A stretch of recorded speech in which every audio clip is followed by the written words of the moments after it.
వైసీపీలో మరో మాజీ మంత్రికి ఉచ్చు బిగిస్తోందా? గత వైసీపీ ప్రభుత్వంలో అగ్రిగోల్డ్ భూములను కొట్టేశారన్న ఆరోపణలతో ఆయనపై చర్యలు తీసుకోబోతున్నారా? ఆ మాజీ మంత్రిపై సిఐడి విచారణ కీలక దశకు చేరుకుందా? 1-2 రోజుల్లో సిఐడి నివేదిక ప్రభుత్వానికి అందబోతోందా? ఆ నివేదిక ఆధారంగా ఆయనకు నోటీసులు ఇచ్చే అవకాశం ఉందా? ఇప్పటికే కీలక నేతల అరెస్టులతో వణికిపోతున్న వైసీపీకి ఇప్పుడు ఆ నేత అరెస్టు భయం పట్టుకుందా?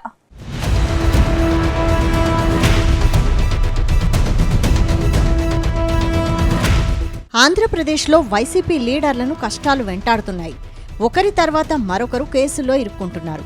ఇటీవలే క్వాడ్స్ కేసులో కటకటాల్లోకి వెళ్లారు మాజీ మంత్రి కాకాణి గోవర్ధన్ రెడ్డి. అంతకుముందు వల్లభనేని వంశీ, పోసాని కృష్ణమురళి లాంటి లీడర్లు ఊచల్లెక్కించారు. ఇటీవలే బెయిల్ రావడంతో రిలీఫ్ అయ్యారు. మరికొందరు నేతలను వరుస కేసులు వెంటాడుతుండటంతో వారిని కూడా ఇవాళో రేపో అరెస్టు చేసే అవకాశం ఉందని ప్రచారం సాగుతోంది. ఇప్పుడు ఈ జాబితాలో మరో మాజీ మంత్రి జోగి రమేష్ పేరు వినిపిస్తోంది. గతంలో అగ్రిగోల్డ్ భూముల వ్యవహారంలో మాజీ మంత్రి చుట్టూ ఉచ్చు బిగిస్తోంది.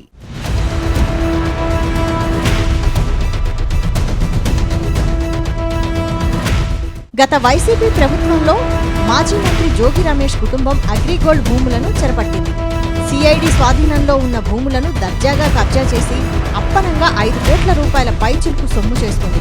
ఎన్టీఆర్ జిల్లా అంబాపురం గ్రామంలో అగ్రిగోల్డ్కు చెందిన సుమారు 2300 గజాల భూమి ప్లాట్ల రూపంలో ఉంది.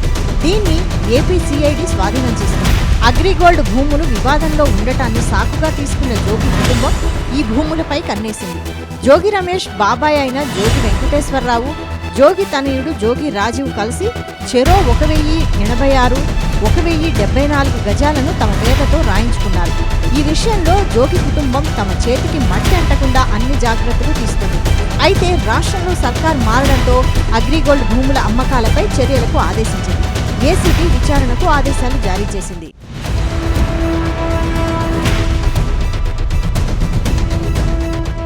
అయితే ఈ కేసును అత్యంత ప్రతిష్టాత్మకంగా తీసుకున్న కూటమి సర్కార్ ఈ కేసు విచారణను సిఐడికి అప్పగించింది.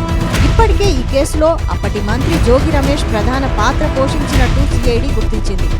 అప్పట్లో జోగి రమేష్ ఫ్యామిలీ రిజిస్ట్రేషన్ చేయించుకుని అమ్మేసిన భూములు అగ్రిగోల్డ్కి చెందినవేనని ఇప్పటికే రెవెన్యూ, ఏసీబీ నివేదికలు సిఐడికి అందజేశాయి. ఈ నేపథ్యంలో సిఐడి నుంచి ఇవాళ రేపట్లో ప్రభుత్వానికి నివేదిక అందజేయబోతున్నట్టు తెలుస్తోంది.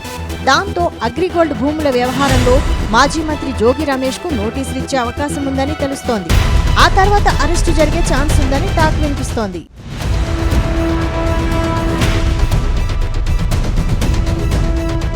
గత వైసీపీ ప్రభుత్వ హయాంలో జోగి రమేష్ కీలక మంత్రిగా కొనసాగారు. అప్పట్లో ప్రతిపక్ష పార్టీలను అనరాని మాటలన్నారు. చంద్రబాబు, పవన్ కళ్యాణ్ నోటితో చెప్పలేని మాటలు తిట్టారు.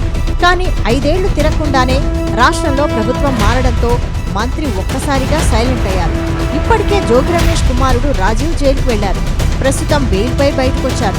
ఇదే సమయంలో చంద్రబాబు నివాసంపై దాడి కేసులో జోగి రమేష్ను కేసులు వెంటాడుతున్నాయి. దాంతో కొద్ది రోజులుగా ఆయన నియోజకవర్గానికి దూరంగా ఉంటూ ఇంటికే పరిమితమయ్యారు. ఇప్పుడు మరోసారి జోగి రమేష్ మెడకు అగ్రిగోల్డ్ భూముల వ్యవహారం చుట్టుకుంటోంది. దాంతో జోగి రమేష్ ఉక్కిరి బిక్కిరవుతున్నట్టు టాక్ వినిపిస్తోంది.